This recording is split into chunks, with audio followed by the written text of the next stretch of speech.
Le plastique tue. Ces militants de Greenpeace abordent un navire de transport pétrochimique. Ils sont restés 12 heures, suspendus à son mât, avant d'être arrêtés. L'objectif ? Attirer l'attention des négociateurs internationaux réunis de l'autre côté de la péninsule coréenne. Après 2 ans de pourparlers et 5 réunions, les 170 pays représentés doivent se mettre d'accord sur la manière de réguler la production du plastique dans le monde. Mais il n'y aura pas de traité international sur le plastique. En tout cas, pas tout de suite.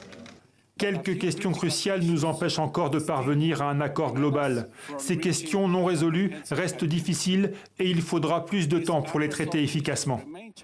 Certains participants dénoncent l'obstruction continue d'une minorité de pays producteurs de pétrole, avec en tête de liste la Russie, l'Arabie Saoudite et l'Iran. Face à la mort programmée des véhicules thermiques, ces pays doivent trouver d'autres débouchés. Le plastique pourrait sauver leurs économies. Pourtant, comme le rappelle le Panama, le plastique est une arme de destruction massive. Les plastiques mettent 100 à 1000 ans à se décomposer.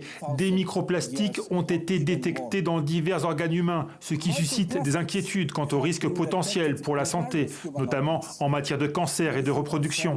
Cette conférence est bien plus que la rédaction d'un traité international. C'est l'humanité qui se mobilise face à une menace existentielle. Aujourd'hui, 1/3 de la production de pétrole mondiale serait consacrée à fabriquer du plastique. Si rien n'est fait, la pollution plastique dans le monde pourrait tripler d'ici 2060.